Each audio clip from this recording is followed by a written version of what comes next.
the Full Court Press with Eric Frandsen and Jason Walker. Welcome back to the to the show that we're doing right now. Following the local teams, breaking down the biggest games with in-depth analysis and team interviews. There's going to be much higher expectations, sense of awareness of what we bring to the table.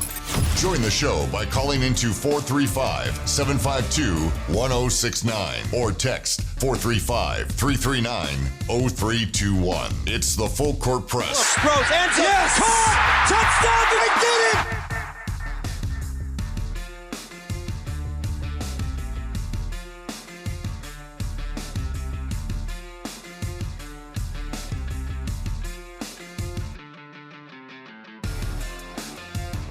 Hey, what's going on, everybody? Welcome on in. Another edition of the Full Court Press. Eric Frandsen, Jason Walker. Talking about what's going on in sports. Always love to have you along for the ride. Feel free to chime in on our Full Court Press text line, 435-339-0321.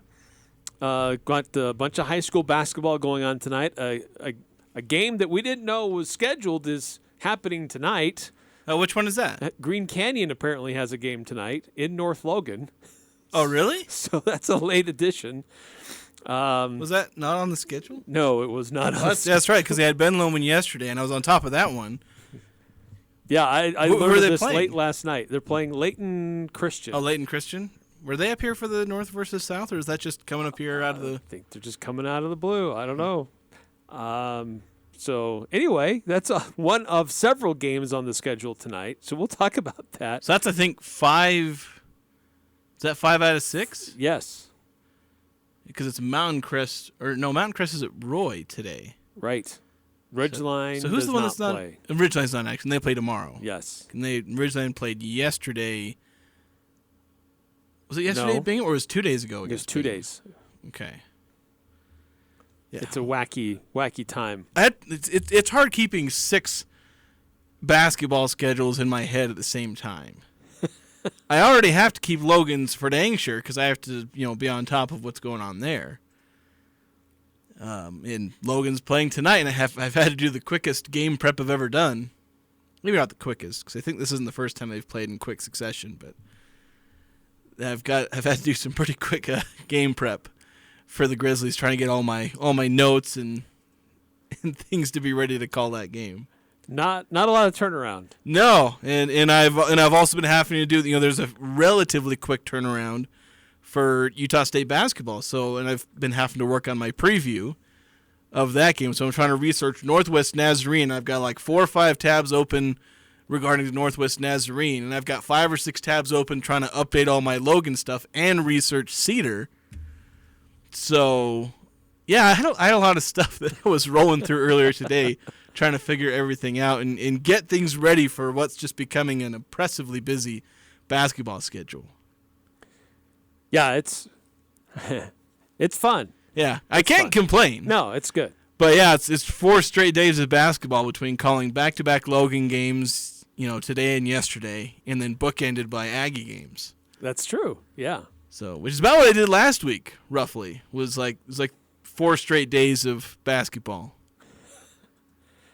It never ends. No. Well, it does, but eventually, yes. It ends in March. It takes a break. And that's okay. It's fun. It's why we do what we do. Yeah, that's why we do. We have the busy season, we have all this stuff, and then we get a rest in the summer and kind of reset things. Also on the show, Al Lewis caught up with Ian Martinez.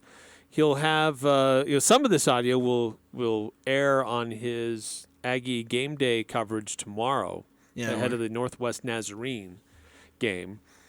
But he's given us the thumbs up that we can use the full interview, so we will. Yeah, he was telling me about it earlier because earlier today, about an hour and a half ago, we were at the end of Utah State's practice, and you mentioned he talked to him, and it was a good interview. I haven't had a chance to listen to it yet because, again, I only found out about it an hour and a half ago. But, yeah, Al does good interviews, and apparently Ian's got, a really nice, really interesting life story, obviously coming from Costa Rica and obviously having a interesting college basketball career, going from Utah to Maryland, back to Utah, but at a different school So, interesting story, and we'll be able to hear all about it a little bit later on. Yeah.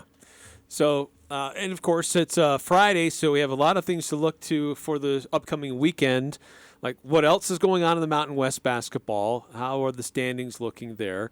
Somebody on the Wasatch Front, they get so focused on themselves that they often tend to forget other great things happening outside of their own little bubble.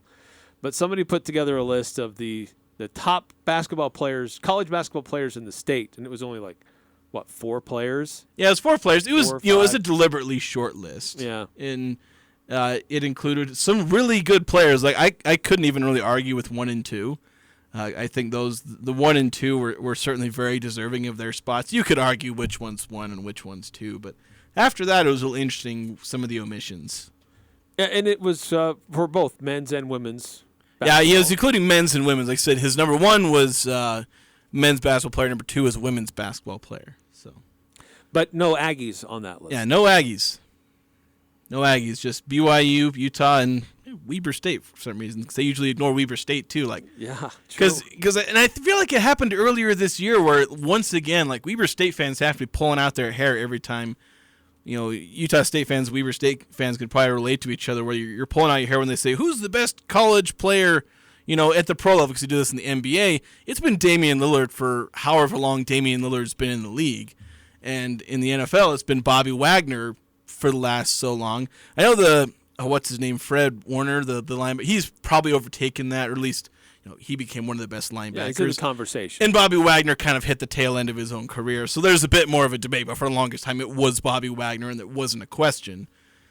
But it was always, who's the best? And sometimes they throw the leaf where it's like, besides Bobby Wagner, and besides. Basically, who's the best BYU or Utah player in the pros? Just ignoring anyone from Weber State, where they've obviously put one of the best players, like arguably the best player to come out of the state of Utah. Has there been a better, someone who played college ball in Utah and went to the pros? Like, is there anybody who's been better? In what time period? Any time period. Well, I mean, Steve Young. Oh, it's basketball. Yeah, basketball, sorry. No, I can't think of anybody. Yeah, there's been some good ones, I mean, mostly out of Utah. Danny Ainge had a long career with the Celtics. Yeah, you got Danny Ainge. Won championships, so maybe he's ahead of Damian Lillard in some regard there. But team success. You see the teams that Danny Ainge played on? Yeah, that was not built on Danny Ainge's success. That's like Jim McMahon winning a Super Bowl with the Bears. Like, yeah, but I could have won a Super Bowl with the Bears. Yeah, to some degree. But yeah, I get what you're saying. But for Damian Lillard, certainly his accomplishments and accolades over his career, I can't think of too many other guys that would surpass that. I mean, Tom Chambers had a long career, but certainly you can't put him on the same level of Damian Lillard. So, yeah. I think he has to stand. I can't think of anybody who would surpass him. Maybe some others are on the list, but Damian Lillard's still on top of that. Yeah, there's a good list. You got a couple guys out of Utah, so Andre Miller, Andrew Bogut. Yeah. And I'm probably forgetting somebody who's maybe a little before my time, but it's Damian Lillard and basically nobody else.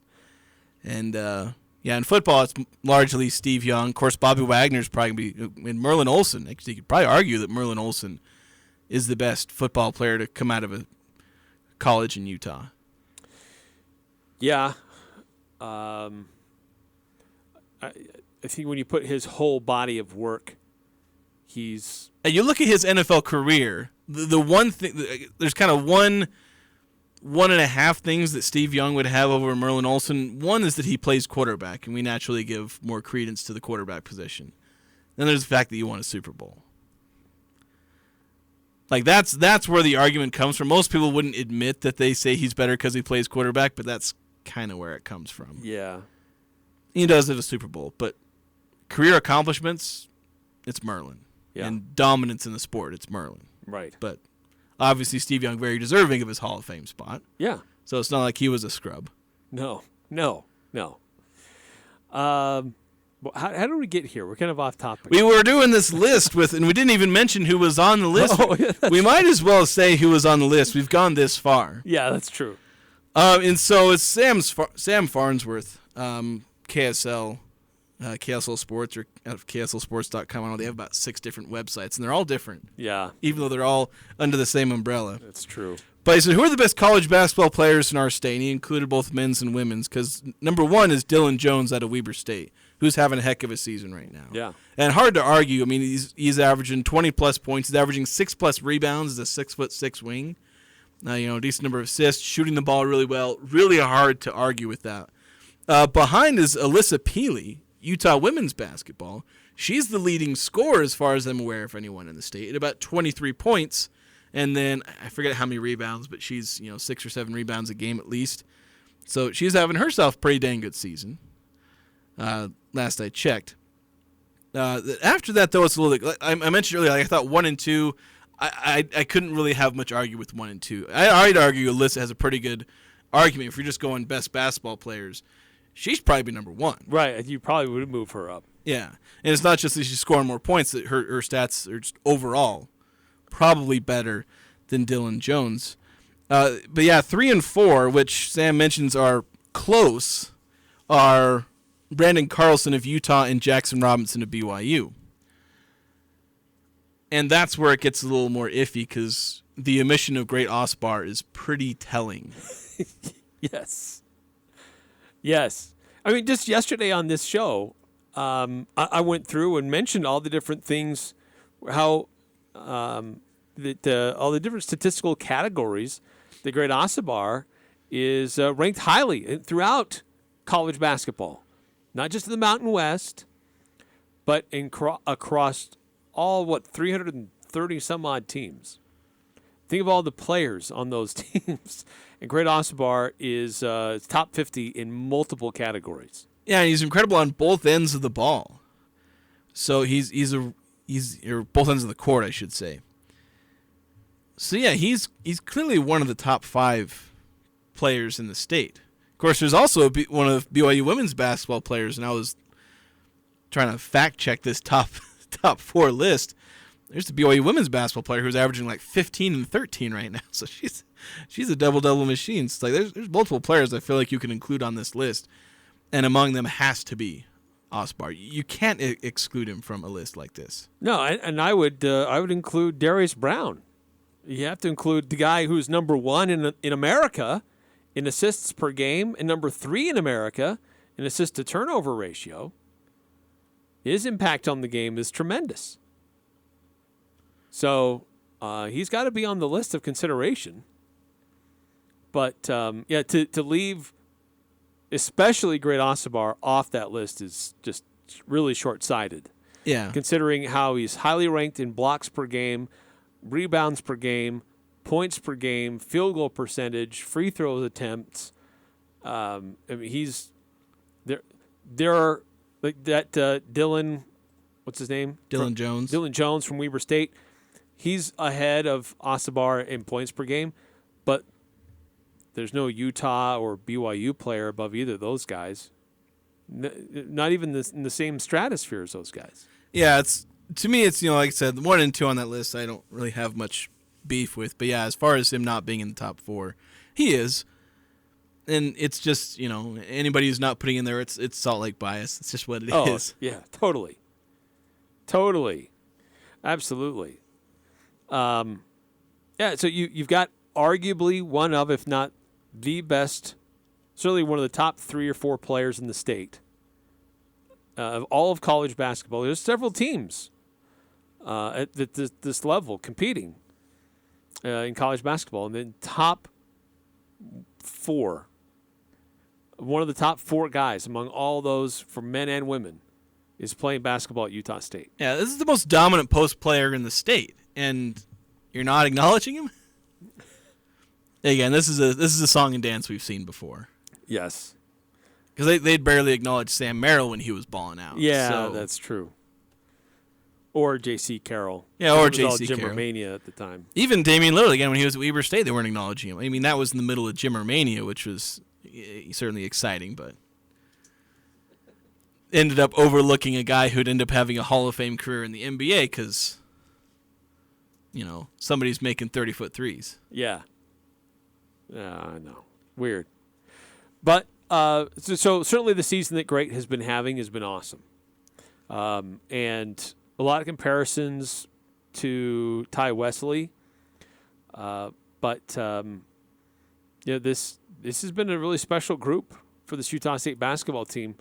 We'll hear a little bit more about their preparations for Northwest Nazarene and what they need to do to continue to prepare for a tough week next week and a tough pending Mountain West schedule. It's not pending; it's impending. It's coming. Impending. Yes, It's coming. on its way. It's And not in doubt. Yeah, and it's something that's going to be really tough because right now the Aggies are kind of sitting pretty in at a 7-game win streak right now, and if they win on Saturday, it'll match the start they had last season. Where last year they started 9-0, then they lost that 10th game to Weber, so they started 9-1. The Aggies could match that, albeit in a slightly different way. But yeah, a team that was pretty darn good and held its own in the Mountain West, which was a tough Mountain West last year. Last year around this time, there were a bunch of teams in the Mountain West really high in the net.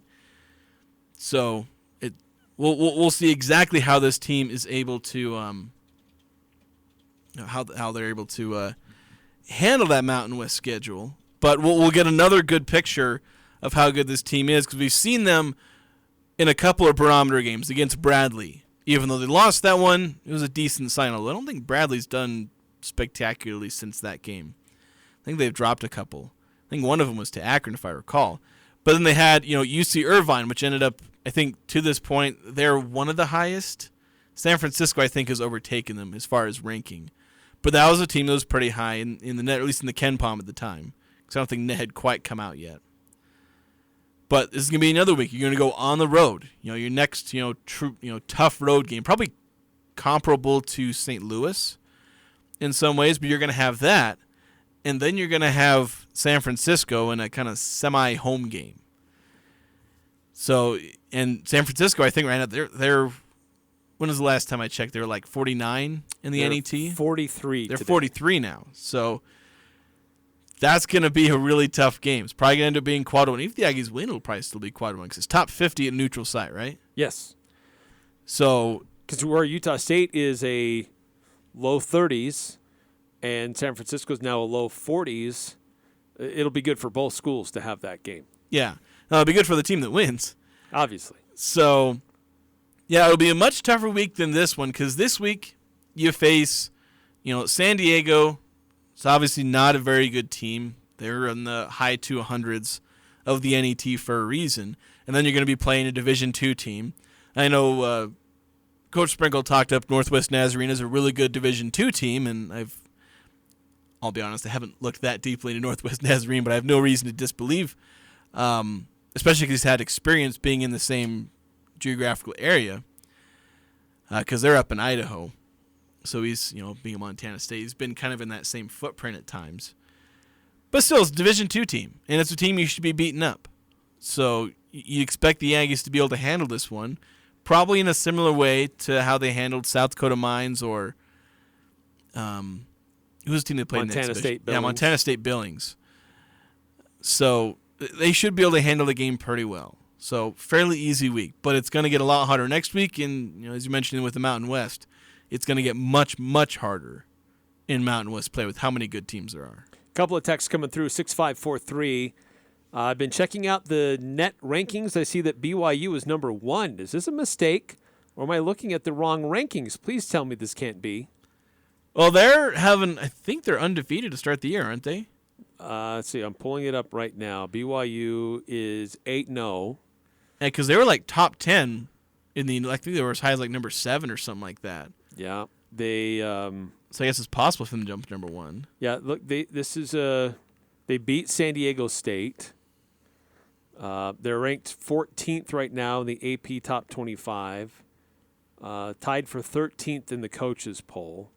They have 1 quad 1 win, 2 quad 2 wins, 1 quad 3 win, and 4 quad 4 wins. And keep in mind is that BYU's spot in the NET is overrated, just as Utah State's is.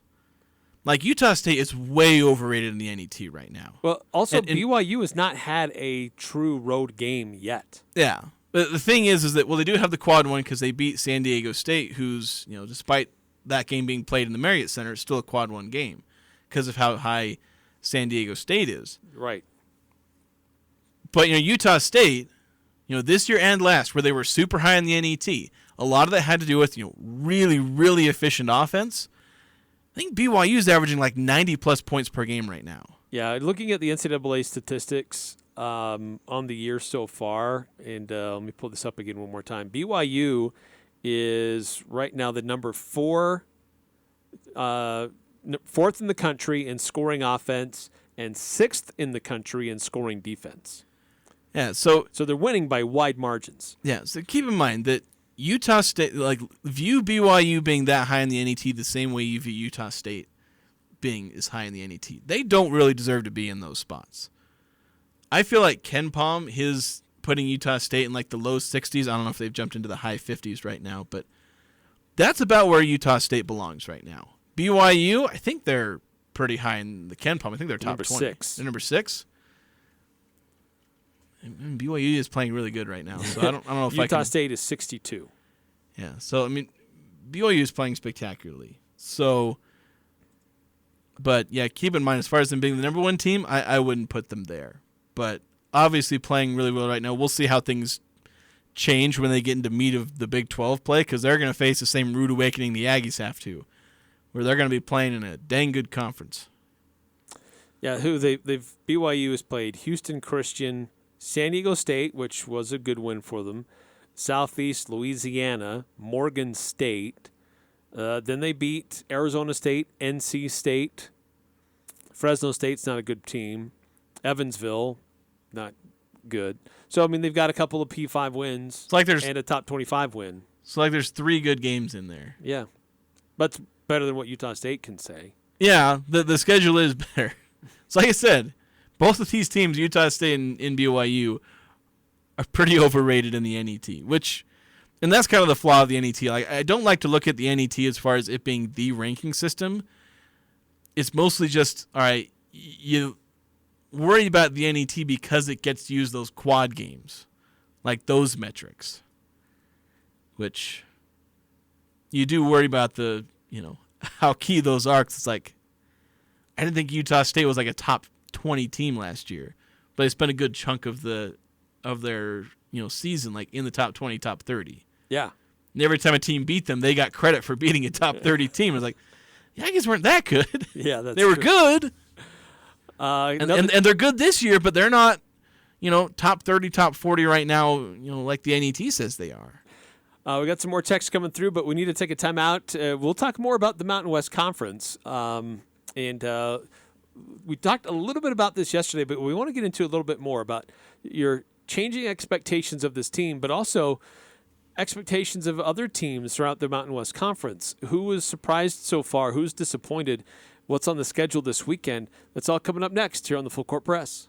This is Ryan at My Mattress. Life is good. Life at My Mattress is good too. Why might I say that? Because today is a good day to slay a Goliath. The other day I went into a mattress store here in Logan that has 2,500 stores across the country. I'd say that's a Goliath. We were 20% less expensive on every bed that we both offer. We may not have 2,500 stores, but we are number 1 in Cache Valley. Better product and better prices. Isn't it time to sleep exceptionally? Only at My Mattress. Don't get caught without power to your home or business. This is Tyler with Golden Spike Electric. We offer Generac backup generators to keep your home or business warm, avoiding frozen pipes, loss of valuable food, or even a flooded basement. Golden Spike Electric is certified and factory trained, so you know it will be installed right and properly maintained. Contact Golden Spike Electric so you'll never be without power again. Online at gsegenerators.com. We also service other brands, Golden Spike Electric and Generac. power you can count on. Thank you for letting Cache Valley Ear, Nose, and Throat, the Allergy Clinic, and the Hearing Aid Center take care of your family medical needs this year. Make sure you call now for an appointment before the end of the year to utilize your cafeteria funds. Located in Providence and the new Three Peaks Medical Plaza, North Logan. The entire staff, along with Dr. Benyon, Blotter, and Robinette, wish you a safe and wonderful holiday season. Go to CacheValleyENT.com for details. Most insurance products, including Select Med, are accepted. Les Olson IT is your source for top quality technology. We carry the latest desktop and laptop PCs in stock, configured to your specific needs, and backed by our award-winning support team. And if your business demands high-performance hardware, we offer custom-built computers that can tackle any task. We also offer great computer accessories like monitors, keyboards, speakers, Fujitsu document scanners, and more. Get a quote today. Les Olson IT. Hi, I'm Jay Broadbent with Alpine Home Medical. I'd like to invite you to learn more about us. Since 1997, we've been Utah's premier one-stop shop for home medical equipment. What sets us apart at Alpine Home Medical is the superior level of customer service. We provide home oxygen, CPAPs, wheelchairs, scooters, breast pumps, and so much more. Come on down and get to know us. Alpine Home Medical, we bring wellness home. Visit alpinehomemedical.com. This is Justin Hamilton, and all of us at Cafe Sabor wish you and your family a safe and happy holiday. For the entire month of December, with every $25 gift card purchase, you will receive a $5 card for free. Great food. It's the perfect gift for family, friends, or coworkers. Purchase a $25 gift card and get $5 additional for free. Happy holidays from all of us at Cafe Sabor. Sunday on the Las Vegas Raiders Radio Network, the Silver and Black play host to the Minnesota Vikings. Hi, this is Tim Cates. Join Jason Horowitz and Lakin Kennedy for all the action. The Raiders back after the bye week as they welcome in Josh Dobbs and a Vikings team that has lost 2 in a row. Can the Raiders make it 3 straight losses for Minnesota? It's the Raiders and Vikings. If it's the NFL, it's right here. Pre-game will begin Sunday afternoon at 1:30 on Sports Talk Radio, 106.9 FM, 1390 AM, The Fan. They never could play it, but they sure can talk about it. Eric Frandsen and Jason Walker on the Full Court Press.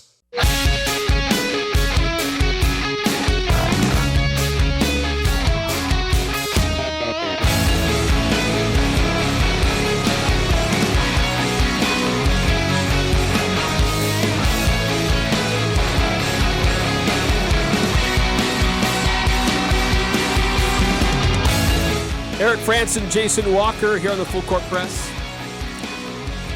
435-339-0321 if you want to chime in. We've been talking about, the best players in the state. Great Osobor. It should be, is it Osobor or Osobor? I've been needing to figure that out because I thought it was Osobor. Then I've heard Osobor, and I've needed to go back to double check the pronunciation guide. Because I've been hearing it both ways, and I've confused myself as to which one I think is right, and I don't know anymore. That's me. I'm in the same boat. Yeah, so I need to get things figured out. Also, Damian Lillard, just some of the best players to come out of the state of Utah, whether they were from here or played collegiately here. 8968 chiming in on that. Comparing Damian Lillard to Tom Chambers is comparing apples to oranges. Let's give Tom some credit for being born in Smithfield, but his dad later moved to Ogden, then to Colorado. Yeah, Well, mine was more about not really that necessarily where Tom was born, but that he played at the University of Utah and had bounced around in the NBA, but had a successful career in the NBA. Yeah, he's kind of the one I kind of forgot. I forgot that it's how it is. You're trying to remember all the different players from the state of Utah. He was certainly a pretty good player, and certainly up there with a lot of the better players coming out of the state. But like I said, are there any Hall of Famers out of the state of Utah that I maybe there's one. It's just I'm forgetting, or maybe there's some connection because out of Utah colleges, I don't think there's a single one. Maybe there's one that was born in Utah and went somewhere else. That's entirely possible. I don't have any sort of encyclopedic knowledge in my head of anything in that regard. But yeah, as far as coming out of the colleges in Utah, it's Damian Lillard, and it's basically him. That's just how it is. Yeah. I think he will go down as the highest profile NBA player from a college in the state of Utah. I mean, now if Jimmer had been given a chance, like if somebody had given him a chance, as if all those other teams that did give him a chance would have given him just an even better chance. Yeah, if like the several teams that had him playing like 10, 15 minutes per game, if they just let him be Jimmer, just shoot whatever shot he wanted and not worry about it. He'd have been Steph before Steph. He was Steph before Steph. It's just like how Andrei Kirilenko was Draymond before Draymond, which there's more truth to that than anything about Jimmer, but I'd make the argument that Andrei Kirilenko was Giannis before Giannis. That's going a little too far for me. That is going. The Draymond is already going pretty far. At least the body type. But there is a lot of revisionist history around Andrei Kirilenko. Yes. I mean, if the guy stays healthy and doesn't go weird with the two things that went wrong, and there's up all night. There's two things that went wrong with him that kind of hurt him. In it lends some credence to him being before his time, and kind of like Draymond is that he ended up being moved to a different position. We went from playing the early small ball four, or kind of stretch four, I guess. Although he was only ever an iffy 3-point shooter, but he was playing kind of a unique way for a power forward. He ended up getting moved further up into like small forward, which hurt him a little bit. He's also playing for a more old-fashioned coach. Yeah. And also the injuries. So there's a couple of things that really went into him, and then there's obviously some of it's on him. It's not like he was just a complete victim of circumstance. There was some that was on him for why he didn't manage to keep things going.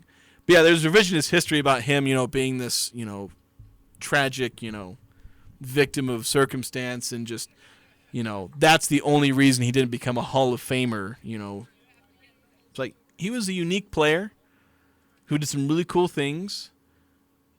But he's also a player who he didn't really adapt well to what was thrown at him. True. And obviously injuries too. Injuries above all else. Yeah. Is my opinion. Which that can hijack the career. I mean, Greg Oden probably lost an all-star career to injuries. Yes. Like at minimum probably for him. And so yeah, there are several players who have lost a lot to injury. And Andrei Kirilenko's there, but yeah, it's a conversation. How did we get here again? Oh, I was talking about Jimmer. Yeah, that's how we got to Andrei Kirilenko. Talking about that's true.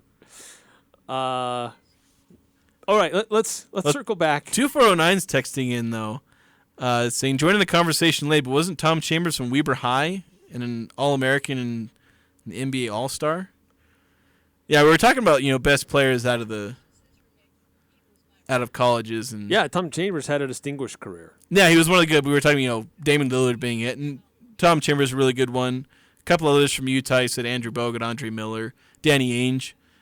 Some good players, and like I said, there's probably somebody that I'm forgetting. So I don't have perfect knowledge of basketball players before like 2000. It's only the main names that I can remember. Michael Doliak. Not. You could have just made something up, and I would have. There's a few random names that I do know, like pre-2000, but there aren't too many. Even figures in the Utah Jazz. There's a lot of names I probably wouldn't know. Just because maybe they're kind of random or didn't know. Yeah, didn't know as much. And that's fine. But Great Osobor, just in the current players throughout what's going on in the current landscape of college basketball, Great is on the list of within the top 5. Has to be. Yeah, the season he's been having so far. And I'd argue top 3, top 5 minimum, even top 4 minimum. But you'd have to say that. He's in that top 3, just the way he's playing. He's been great. So Is that? Got like some latent audio going on in the studio, and I don't know where it's coming from. It's coming from my phone. That's where it came from. Oh, okay. You probably can't hear it. At least we hope you can't hear it, but we can. Well, my phone was, because I was going through some of my old audio on my phone, like where I do a lot of the recordings, and apparently somehow it hit play on who knows how old that audio was. I think it was an interview with some coach way back when. But let's talk about coaches for a minute here in the Mountain West Conference. So talking about rankings from players now to coaches, the Athletic put together different tiers of coaches. They didn't put every coach in college basketball on this list because, like we said, there's like 330 some odd teams. Okay, but why not? There's 360. It's either 362 or 363. Yeah, there's a lot. If you're gonna do a list, do a list. You're the Athletic. That's what we're paying you for. That's true. But their criteria was go to the NCAA tournament within the last 3 years, or be within in that same period of time coach a team that's in the top 100 of Ken Pom.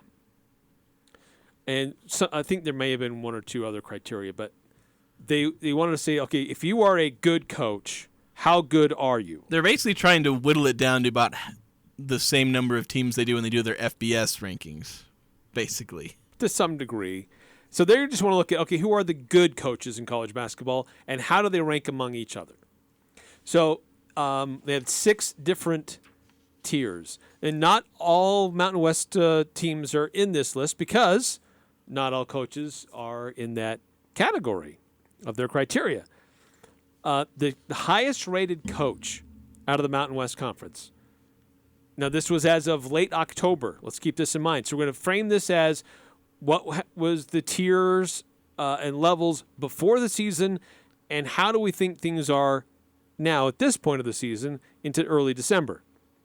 So the highest rated coach is Brian Dutcher out of San Diego State. He's in Tier 2. No real surprise from me there. In Tier 3, only one Mountain West coach, and that's Nico Medved out of Colorado State. Okay, he's been a good coach, and he's got a good team coming back. Expectations for them to be a good team. In Tier 4, now there's 3 coaches out of the Mountain West. Steve Alford at Nevada, Leon Rice at Boise State, and Danny Sprinkle from USU. Yeah, I think, I'll be honest, I feel like Medved, trying to add a few extra syllables there. I feel like he's a little overrated in this, at least as far as his accomplishments. He's obviously been a good coach. But I mean, look at what Leon Rice has been doing at Boise State. You know, how long he's been in there and how consistently they've been good. I feel like he'd probably be, for me, I'd have him closer to being the number 2 in the conference. But obviously Medved would probably just be right there at number 3 then. So really, just a little bit of semantics there, I guess. Just who's 2, who's 3. They're both really good coaches. And I guess just for me, you know, Leon's been doing it a little longer where he's at. And maybe slightly better as far as overall accomplishments. But yeah. A couple more coaches on this list. Jeff Linder from Wyoming, he's in Tier 5, along with Richard Pitino from New Mexico. And in Tier 6 is Kevin Kruger from UNLV. So that's the number of coaches that made the cut out of the Mountain West Conference in this grouping, on these different levels, if you will, for success in college basketball, their various respective schools. Yeah, a little surprised Sprinkle's able to make it as high as he did, but I imagine those 2 NCAA tournament appearances with Montana State were doing a lot of heavy lifting as far as where he ended up getting put. Of course, what he's doing at Utah State, what he's put together and how well he's just put together this ragtag group of kids. All right, you're going to be – they're playing spectacularly on offense for how little they've played together. And they're rapidly improving on defense game after game. Again, you know, both sides of the ball, you need to have good communication. You need to know your teammates really well. And it's kind of scary. This team's only going to get better. So the fact that Sprinkle's been able to put that together in so little time against a decent schedule. This isn't a hard schedule, but it's a decent schedule. It's a decent schedule. So let's hold that thought. And so re-rank these. Would you move anybody up into a different tier? Have they elevated beyond what we thought before the season started? If somebody just met their expectations, have there been some that have fallen short? 435-339-0321 as we grade coaches in the Mountain West Conference so far. Ho, ho, ho! This is Santa Claus. I'm here to tell you about Daryl's Appliance, your one-stop shop for all things jolly and appliance-related. Is your oven acting frosty, or maybe your fridge is on the naughty list? Let Daryl's Appliance be your Santa's little helper this Christmas. They've got Christmas savings galore, so you can bake those cookies and roast chestnuts without a hitch. Daryl's. Find them west on Airport Road. Open until 6 p.m. on weekdays, 5 on Saturday. It's back. Jarek's Fine Jewelry in Logan is having our annual Pick a Pearl event. If you've attended this in the past, you know how much fun we have. And if you haven't come before, you don't want to miss this exciting event. Still, only $10. Pick your oyster, open it that day, or save it for that stocking stuffer surprise. Mark your calendar, Friday and Saturday, December 8th and 9th. Pick a Pearl at Jarek's Fine Jewelry. Look for the bright green cars. Jarek's Fine Jewelry. Make it special. Make it Jarek's. It's ski season, Cache Valley. This is Mark at the Sportsman, where we mount bindings. If you need bindings mounted to your skis or snowboards, in most cases, we can do it in 48 hours or less. That's right, 48 hours or less. At the Sportsman, we can also tune, sharpen, wax, and repair your skis or board so they are ready for the season. Usually, we can get those done in 48 hours as well. For 73 years, we have been taking care of skis and boards only at the Sportsman on Main Street in downtown Logan with tons of parking in the back. Advanced Heating and Air Conditioning and Advanced Fireplace and Stoves send out a big thank you to local residents who donated to their food drive this year. Advanced Heating and Advanced Fireplace were able to donate hundreds of pounds of food to local organizations, thanks in part to your donations. And remember, if you need your heating unit or fireplace service before it gets Cache Valley cold, call 752-7272. Thank you from the Advanced team for making their canned food drive for local families a success. It's time to use your flex spending for 2023. As they say, use it or lose it. Crystal Vision. Crystal Vision, the 3-time gold medal winner and best of Northern Utah, has a great selection of frames with character. Take your current prescription in and let Crystal Vision fit you into a new look for the new year. Your glasses will feel like they were made for you. Crystal Vision on 14th North or online at crystalvision.com. The Full Court Press on Sports Talk Radio, 106.9 FM, 1390 AM. The Fan.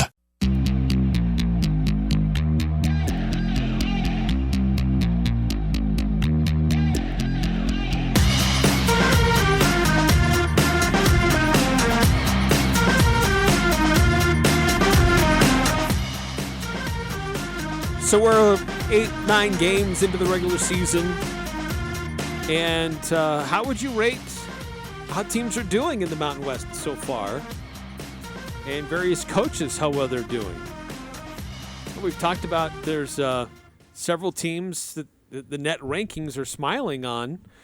And we got 5 teams in the top 32? Yeah, they're smiling on the Mountain West as a whole, which is something that, again, happened last season. Last season, it was, San Diego State, Utah State. I think Boise State was up there in the mix. UNLV and New Mexico were killing it early in the year. And unfortunately, UNLV and New Mexico fell off a little bit. New Mexico kind of rebounded. UNLV never really rebounded from their kind of mid-season crisis they ended up having. Yeah. New Mexico's, they had a lot of injuries. That's kind of what did them in. They're actually dealing with some injuries early on this season, but they've actually got a couple of really good freshmen on their team. Mm-hmm. Probably going to see the freshman of the year coming out of New Mexico. You could almost Mountain West has not really done an all freshman team. Some conferences do, usually because they just have more freshmen. The Mountain West hasn't, because they tend not to have tons of good freshmen. But there's like 4 of them that are really good. There's a couple out of New Mexico, there's one out of UNLV, and then there's obviously Mason Falslev. Yeah, consider Mason. So he's certainly in there. So some pretty good freshmen making pretty good contributions on some of the better teams in the conference right now. So looking at these rankings, these, tiers. We're not calling them rankings. There's levels. So any coaches that you feel have met expectations, or more specifically, has anybody exceeded expectations and should be bumped up into a different level? I don't know if I'd say bumped up to a new level, but Sprinkle, as far as his early expectations for me, I didn't expect this team to start 8-1. I don't know if I want to bank a 9-1 start with the Division II team, but I didn't expect him to start that well. I don't know if that would bump him up a tier. You have to, you want to see what he does for the entire season because we saw teams last year fall off. You're right. In the Mountain West. But I think Patino, New Mexico, I don't know if he's so much exceeded expectations as, well, he's met them, which he deserves credit for.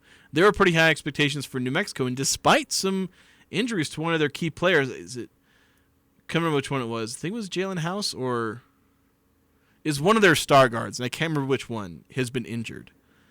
And so they've been without one of their key returning star players, and have still played really well to start the season. I know they had the 8-1. Yeah, they had the slip against St. Mary's. Was it? Was that the team they lost to? I think it was. Yeah, St. Mary's. It was a pretty decent team, and I think that was in on the top 25 at the time. Yeah, and I think it was on the road too. So, that's your one slip up. So they've met expectations. So I potentially put maybe a Patino a little higher. Of course, he's not done a ton at New Mexico, but yeah, I think I would agree with you that Patino probably needs to be in that same tier as Sprinkle, Rice, and Alford. Yeah. I think that last year started out strong and then kind of faded, and so there was frustration with how they finished. But I don't know, maybe he's just an early season coach. Sometimes you find guys like that. Maybe. Well, again, he just played in a buzzsaw of a conference. Yeah. And again, also injuries. They're dealing with some of those. I think Kruger, I don't know if he should be out of any tier at this point. Should he even be in these tiers? Yeah, you could probably argue that because I don't think he's done anything at UNLV. It's just he had a really good early season last year. And I suddenly can't remember. I mean, they lost their first game pretty embarrassingly. I can't remember if I've checked in too many times on them since then. So they're 3-3. Yeah. Okay. They lost to Southern. Yeah, that was a game I watched. They were not impressive in that game. By double digits. They beat Stetson and Pepperdine. Then they lost to Florida State. They lost to Richmond. And they barely beat Akron. So that's a decently tough schedule. If Richmond is as good as I remember them being the last couple years, I don't know if they've... I remember them being a decent team a couple years back. I faced them not too long ago. Yeah. I know they're not like this powerhouse, and Akron's decently up there. So it's not... Yeah, 3-3 is disappointing with that schedule. A couple of tough teams, but some not so great losses. So they've not lived up to some of the... they had expectations. There were guys who were... I think they had some guys who were contenders to be like preseason newcomer of the year, maybe even a freshman of the year. I think they had one of both, where they had some guys coming in where they were expecting them to be pretty good. And I think I think one of the big guys was a guy who came in last year, got injured in the first couple of games. I can't remember his name. I think he's a big forward. But he got injured, missed all of last year. And he was supposed to be a big newcomer for them last year. I think he might have been preseason newcomer of the year last year, but obviously got hurt, so he couldn't live up to that. Yeah, I think I probably with I'm trying to remember his name now. With Wyoming, Jeff Linder, they're 5-3 on the year, but it doesn't seem like they've looking at done anything too impressive. I mean, for Linder, I feel like he shouldn't be that high because, I guess he did some good stuff at Northern Colorado. I guess I should give him that. But at Wyoming, he's been thoroughly underwhelming. Yes. He had the one spectacular year. They were a lot of good players left and transferred out of his program. Yeah, they had Maldonado. I don't fault him too much for that, although, I mean, I don't know, the debacle last year, you wonder how much of that was on him. Graham Ike leaves because he's a star player and he can go to Gonzaga. So you don't really fault him for that. I mean, he kept Maldonado around, but yeah, he lost guys like Agbunk Polo and some others. But that was probably just the disappointment of last year. Everyone just got discontent and just wanted to leave. Right. And it wasn't necessarily Linder's fault. But for him, this year, it's Okay, 5-3. They're doing all right, but they were 14-11 his first year. They had the spectacular year. Then they went 9-22. Injuries certainly played a lot into that, but it's like, I mean, he's not done spectacularly. He's been good. So I guess for him, it's a little like where Danny Sprinkle hasn't accomplished anything at Utah State yet, but his time at Montana State was doing a lot of heavy lifting. But the thing is, he had multiple NCAA tournament appearances. Linder, he had 3 straight 20-win seasons at Northern Colorado. Congrats, I guess. Yeah. I don't know if that puts him, that high up in a tier. I don't know. Boise State's been struggling a little bit early, but they've been playing a brutal early schedule. Yeah, they have. Like, don't be clowning on Boise State because they'll come back and they will. It's very likely they end up smacking Utah State when Utah State goes up to Boise. It's very possible that happens again when the Aggies go up there. All right, we need to take another timeout here in the Full Court Press, but still time for you to weigh in. Would you reseed these coaches any differently in these various tiers? 435-339-0321. People gathering to give thanks, renew friendships, and celebrate traditions will always be what the holidays are about. This is Lance Zollinger, President at Cache Valley Bank. As we celebrate together, thank you for making us your preferred hometown bank and trusted tradition for achieving your financial needs and ambitions. We wish you a year filled with wonderful memories, good times, safety, and lots of happiness. We think you deserve it. Happy holidays from Cache Valley Bank, member FDIC. Cares for Christmas is dedicated to helping families each holiday season. In Family 9, there is a family with 4 children, one of which has special needs. They are struggling to pay for medical expenses and need your help this Christmas. Some of the children's needs are boots, warm clothes, and sensory toys. For more information, go to caresforchristmas.org. That's caresforchristmas.org. And thanks for caring this Christmas. The Cache Valley Figure Skating Club presents Winter Wonderland at the Eccles Ice Center. Join the party Saturday, December 9th with shows at 5 and 7 p.m. Tickets are $5 at the door or $3 with a donation to the Cache Community Food Pantry.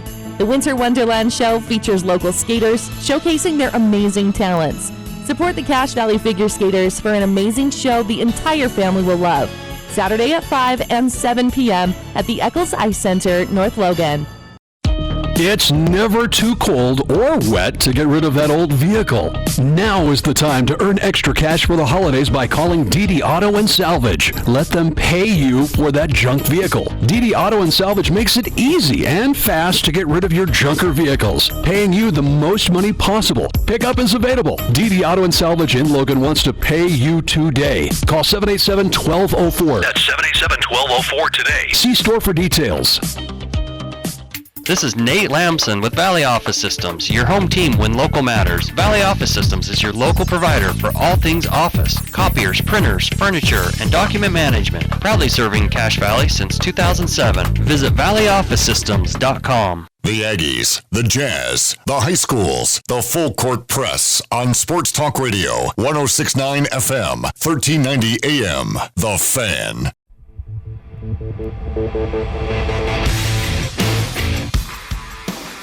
Pick up a set of Trico, Bosch, or Rain-X wiper blades at Napa Auto Parts, and even they can help you install it right there on the spot. Stock up on washer fluid from Prime Guard or Peak. All sorts of different things you can do for your vehicle and for your home at Napa Auto Parts. 5 locally owned locations between Preston and Providence. A couple of texts coming through here in the Full Court Press text line. Talking about different coaches in the Mountain West. A preseason ranking or list, different tiers, different groupings, different levels. So how are these coaches and these teams doing now that we're more than a month into the season? 8968 texting in, I worked in Ogden with Tom's dad. We talked a little bit about Tom Chambers earlier. Yeah. And Tom did go to Weber for 1 year. His family moved to Boulder, Colorado, I think Tom's sophomore year, so he finished high school there. 9315, the fan hype for the donkey has not lived up, and USU has gone above average. Yeah, I think it's kind of an interesting situation where you have a really great team, but then you play a brutal early schedule, and so it's like you know you probably still have a good team, but they're not as good. Of course, the interesting thing with that is, if I recall correctly, I think San Diego State went through the same thing early last year. Yeah, that's true. They dropped some early games, but they did. It prepared them. Yeah, they ended up not having a disappointing season. It was a season for the ages. So again, like when you're talking about Boise State and their rough start, I will say it again and again and again. Do not count them out and just say, "Oh, the Aggies will surpass them because Boise State starting 3-3." Do not do that. They will be a good team. They'll be a very tough. The Aggies, I'd be floored if the Aggies swept them. I'd almost be surprised if they get a game against them this year. Because Boise State's good. Utah State is untested as far as going through Mountain West games. So you should be happy with splitting, really happy with splitting with Boise State this year. We'll hear from Coach Danny Sprinkle. We'll hear from Ian Martinez next hour, and we'll preview Utah State and Northwest Nazarene and what else the Mountain West basketball schedule and high school basketball schedule looks like tonight and through the weekend. Next hour here on the Full Court Press. I'm Dan Patrick, and this is Above the Noise. Having an elite head coach is one of the most valuable assets in football. Even if your team has a tough game, a top coach can maybe will you to victory, coach you to victory. But last night, we may have witnessed the rare downside to that. The Patriots aren't a good football team. The main issue has been the quarterback. But quarterbacks don't grow on trees. A top draft pick would help the team end their search for an answer. But after a win over the Steelers last night, the Patriots picking inside the top two starting to look a little shaky. Pittsburgh's facing a similar dilemma. We all know Mike Tomlin hasn't had a losing season in the Steel City, but after losing Ben Roethlisberger, the team's inability to secure a promising young quarterback has kept them in the middle of the pack. So while it's tough to complain about having a Hall of Fame head coach, these two teams are a perfect example of why it can be difficult having Hall of Fame coaches, but not quarterbacks. I'm Dan Patrick, and this is Above the Noise.